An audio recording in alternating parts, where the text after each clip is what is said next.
Yesterday Upon the Stair by Pit Viper of Doom. Chapter 15. Midoriya Izuku has to be carried off the field. Shoto does it, but it's only by that much. He vaguely recalls Midoriya kicking him in the face at some point. It must have happened, because why else would his left eye be swollen shut? He might have blamed the elbow, but no, the elbow was what smashed his nose. That's fun. The slightest gust of wind sends pain shooting through his entire face.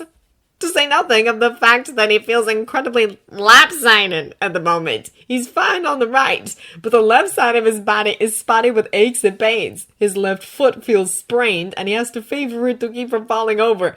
He's at least 80% sure his wrist is broken. The main reason he's still upright is that he's already icing his ribs on the left side. This has been something of a learning experience. He's only recently started paying much attention to Midoriya, and his general impression of his classmate has thus far consisted of a short list of adjectives, including but not limited to excessively chatty, way too cheerful, and creepy beyond all reason. Now he can add pretty goddamn vicious. Oh, and his tongue is still bleeding. That's uncomfortable. Shoto shoots another quick glance at Midoriya and grits his teeth against the lurching feeling in his stomach. As terrible as he feels, Midoriya looks worse. His classmate's left eye is still shut, crusted over with blood. Midoriya catches him looking and shows his teeth in another smile that would already be unsettling without the eye injury and streaks of dried blood. "Hey, Todoroki!" he says before he's carried off out of Shoto's hearing range. "Tell your dad I said, how's that for a disgraceful match?" He's still creepy. Needless to say, Recovery Girl is freaking between. "I have had it up to here with you." The school's formidable nurse has worked herself into a tirade, and Izuku doesn't blame her. He's starting to lose count of how many broken bones she's had to fix on him. "Of all the reckless, empty-headed, foolish, careless stunts, I'm not sorry," Izuku says. That does nothing to help Recovery Girl's temper, and it's not meant to. It's the truth, and no amount of her scolding, whether it's aimed at him or at a meek-looking Todoroki, carefully rinsing his mouth with warm salt water by the sink, is going to change that.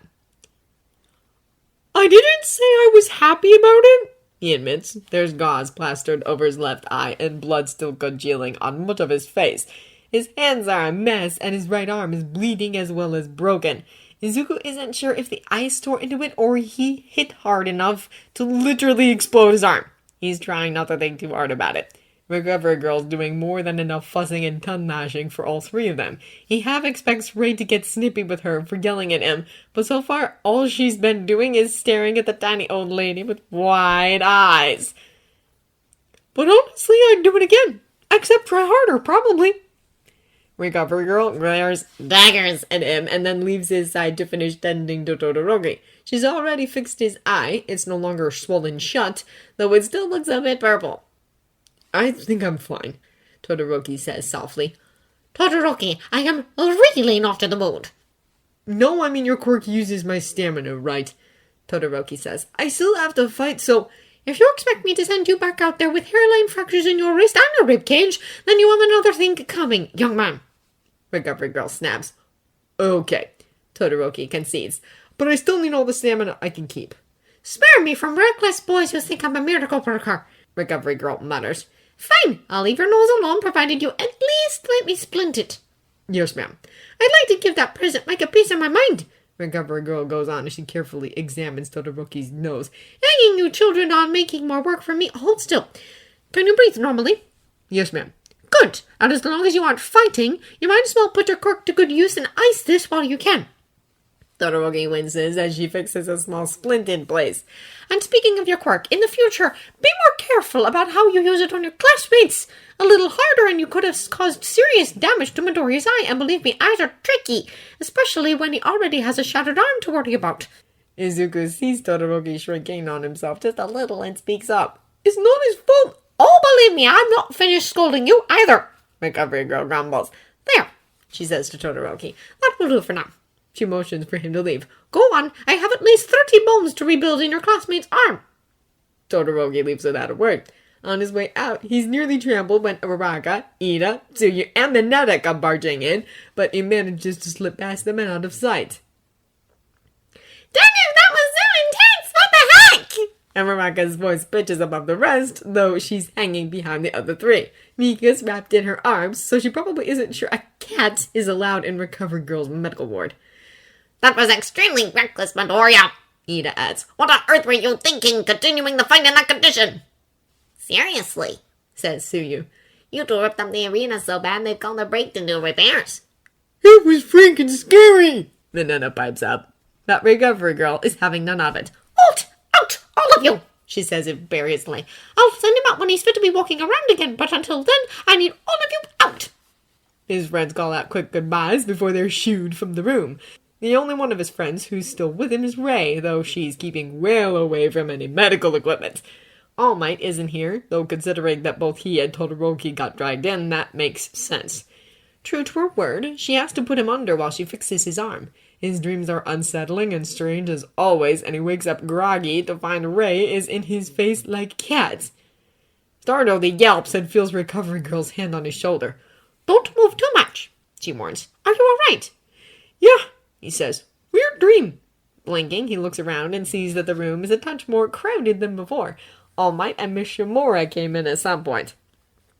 That was quite the show, my boy.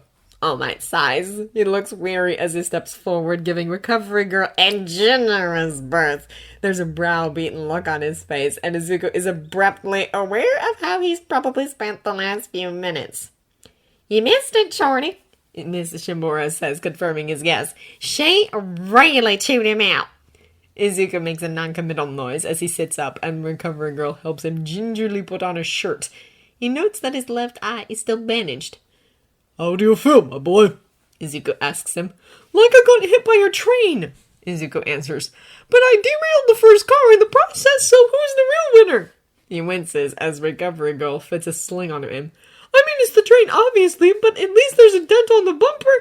Is that the right word? Do trains have bumpers? It's called the pilot, Miss Shimura supplies helpfully. Or the cowcatcher.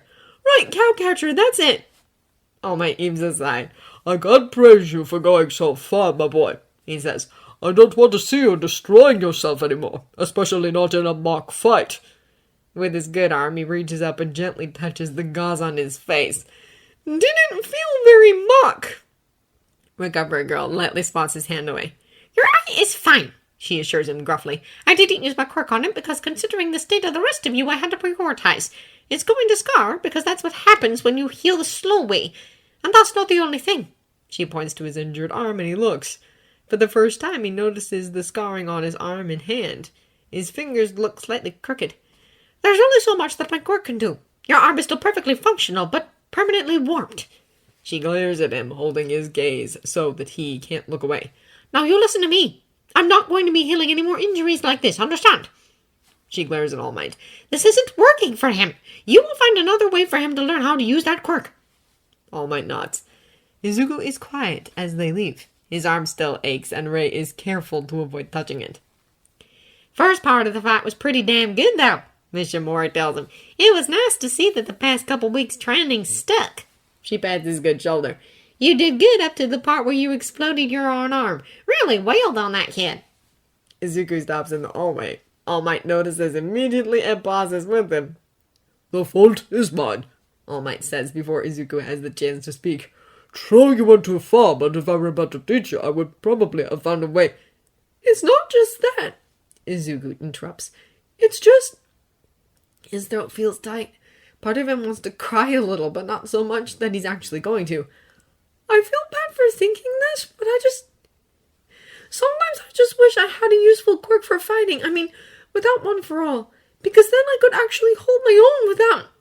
He shoots an apologetic look at Rei. She looks sad, so he reaches over surreptitiously and gives her hand a squeeze. These are stupid, useless thoughts that he can't help having in this low moments. And truthfully, he wouldn't trade a friendship for anything. But still...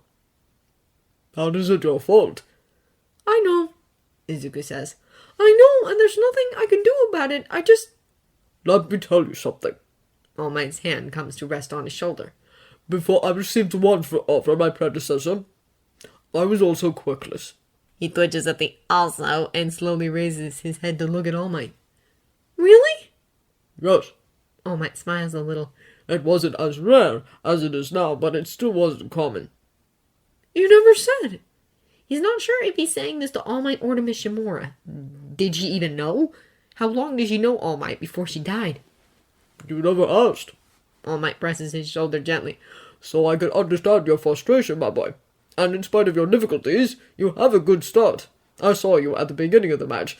With or without your quirk, you put up a good fight. Izuku grinds his teeth. Yeah, but What's wrong, my boy? is it stupid that He curls his left hand into a fist. I didn't like how I was fighting? A pause. How do you mean? I mean, part of it felt good. Izuku admits. Because that's the first time I've ever been in a straight fight where I felt like I was actually holding my own. But I had to get mean just to pull that off. I hate to take advantage of things that I didn't want to. He points to his face. That's how this happened. I said something to him that was really just cruel. I knew it was going to hurt him and I said it anyway, and that's why he hit me like that. And that's why I have that stupid wish sometimes, because maybe then I wouldn't have to do stuff like that. He shakes his head. And it didn't even work anyway. I wanted to win so bad. I wanted to beat him more than anything, but I couldn't just... You knew something was wrong, All Might says. and you couldn't leave it be. I can never let it be. Izuku says softly. I saw. Toward the end, your goal changed. All Might continues. Didn't it? You wanted to help him. Someone had to. Izuku's voice comes out harsher than he intends. Who else was going to do it, Bakugo? He grits his teeth until his head hurts.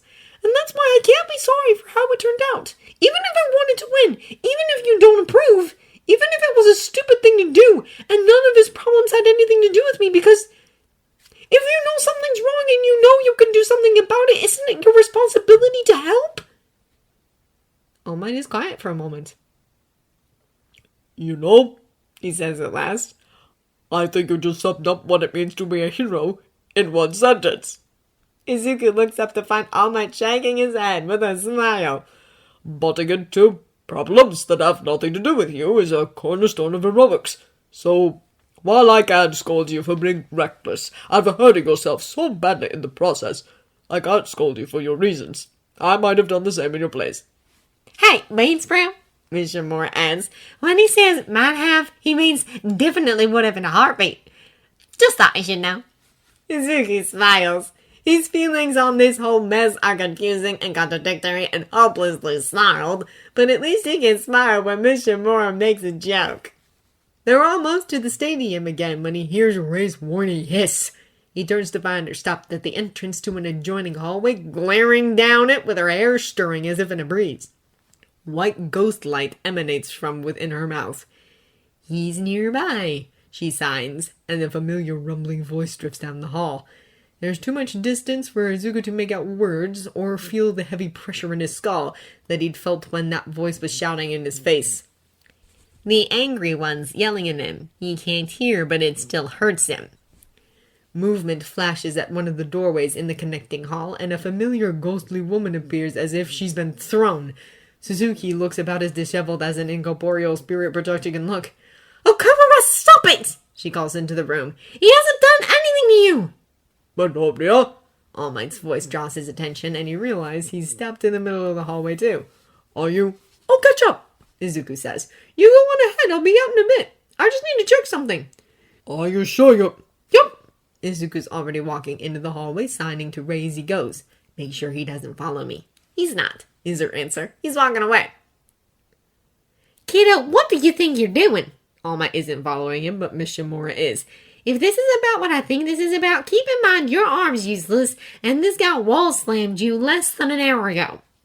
Ray snarls at this. Suzuki hears them coming and startles a little. Izuku doesn't blame her. It's hard not to startle when Ray's in a temper. He just... Suzuki catches sight of Izuku's face and her own face falls. Oh, She wrings her hands. you know the poor boy didn't mean it, don't you? He just... Izuku touches the gauze on his face and shrugs. He steps past her to the doorway, and immediately Okumura's voice reverberates in his eardrums. Maybe this whole fucking family's toxic. Your dad poisons everything he touches, doesn't he? Todoroki sitting in the waiting room frowning listlessly at the wall. He doesn't look up when Izuku stands in the doorway, and Izuku doubts his classmate has noticed him. His nose is splinted, his face blotched purple with bruises, and he's staring off into the middle distance as a nightmare hovers over him and spits verbal poison at him. Evaverse, snot-nosed kid, you're pathetic! Okumura snarls. You? Different from him? Don't make me laugh. You run your mouth, and then 10 minutes later you're throwing your weight around just like him. Hey, did you need to take out that one kid with the fucking iceberg? Or did you do it just to show everyone how big and tough you are? He leans in close, face listening. And how about that kid you punched? Maybe you'll leave him a pretty little scar just like yours. The tickle of fear in Izuku's spine vanishes, consumed by white hot anger. Shoto's thoughts are dark. It's unavoidable sitting by himself in an empty room with no one to talk to, no distractions, nothing to drown out the chaos in his head. At this point, he'd almost welcome another talk with his father. At least he knows to treat everything he hears from that bastard's mouth as trash. He can't do the same with the things that his own brain has to say about him. He doesn't feel like he's in control anymore. His mind ties itself in knots just trying to remember when he stopped feeling in control. His first thought is that it was right before he stopped thinking and nearly gouged out Midoriya's eye. Or was it before that, with the first punch Midoriya threw? Or maybe even earlier when he lost control and hurled an iceberg at Cyril? Or maybe he hasn't felt in control since... ever. Maybe he's never been in control. Maybe Endeavor poisons everything he touches and Shoto's just been living with him long enough to absorb it. He's pathetic. Different from his father, but a joke. After all his talk, after all his stupid vows and promises, he throws his weight around just like the old bastard. That fight with Cyril, fight, that's a laugh. All he did was panic and lose his temper and take out his own frustration with his own problems out on someone who had nothing to do with them. How was that any different from what Endeavor was doing, dragging his family into a stupid rivalry? And Midoriya. He'd hit Midoriya, and that wasn't the issue. The issue was that he had meant to. He hadn't planned on it. It had just happened. His body just moved because he was angry and terrified, and Midoriya's words cut extra deep when he knew that he couldn't say his classmate was wrong. Maybe he'll end up with a scar, just like me. It's getting hard to breathe. Stop it! Shoto starts, leaving a patch of ice on the table beneath his right hand. He looks up, caught off guard, to find Midoriya Izuku staring in his direction with the ugliest look of fury Shoto's ever seen on him. And considering the range of expressions he saw over the course of their fight, that's saying something. His spine crawls, and he's caught between squirming uncomfortably in the face of that piercing glare and being unable to look away. Midoriya's left eye is bandaged. It's not quite to the same extent that Shoto's once was years ago, but it's enough to be unsettlingly familiar. It's enough for Shoto to understand why Midoriya would look at him like that. The crawling on his back turns to chills so cold they almost burn. His neck aches with building pressure as he fidgets in his seat and finally manages to tear his eyes away. His broken nose sends twinges of pain through his skull. "Stop what?" he says. For a moment, Midoriya doesn't answer him. There's a tension in the air, thick as ice, and Shoto has to clench his fists and force himself to fidget. What is he supposed to say? Sorry for almost gouging your eye out. I didn't like that you pointed out that my asshole father got me into the school, and I was maybe making your hard work look pointless. My bad. You're moping, Midoriya says at last.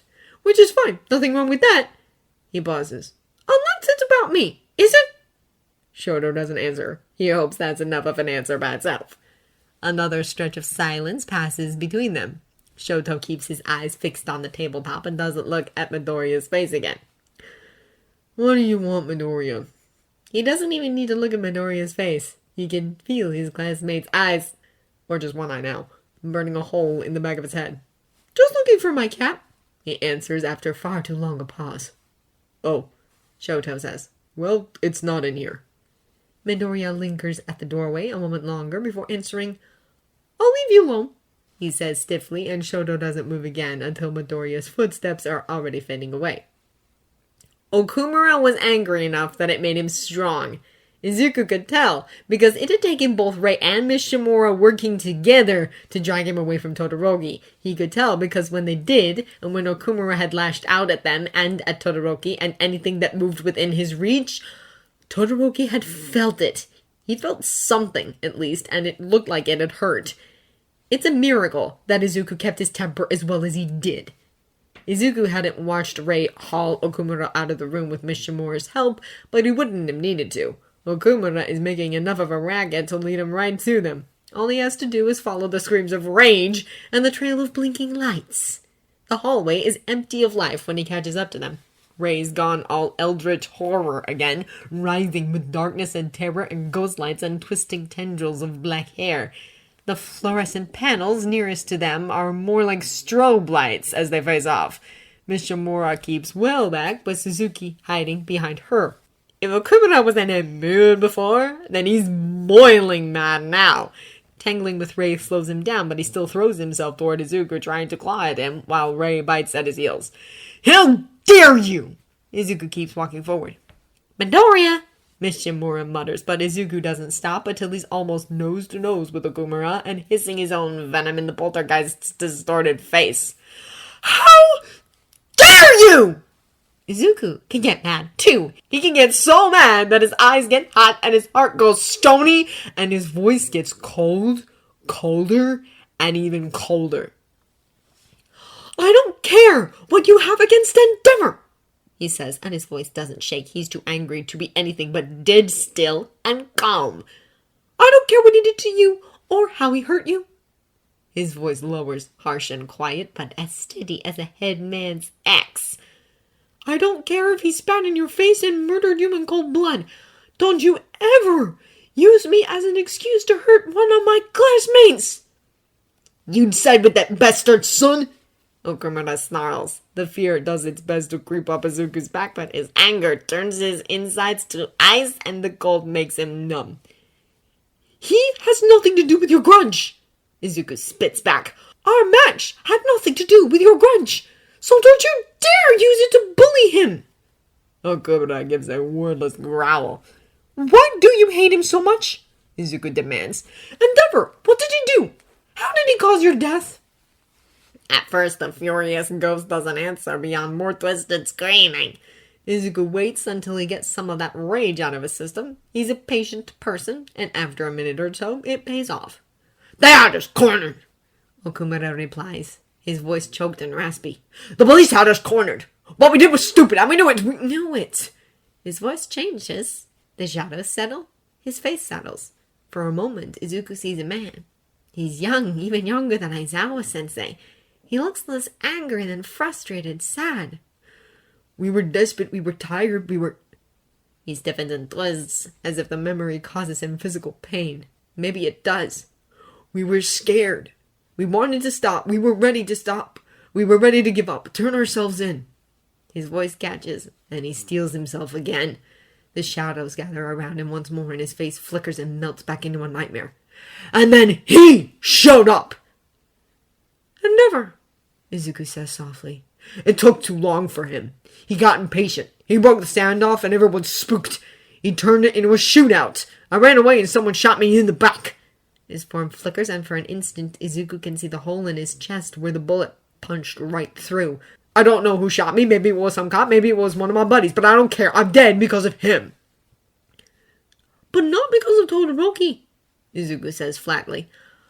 I'm sorry, that wasn't fair to you. You should have had the chance to surrender, and he was wrong to take that away from you. But Todoroki had nothing to do with what happened to you.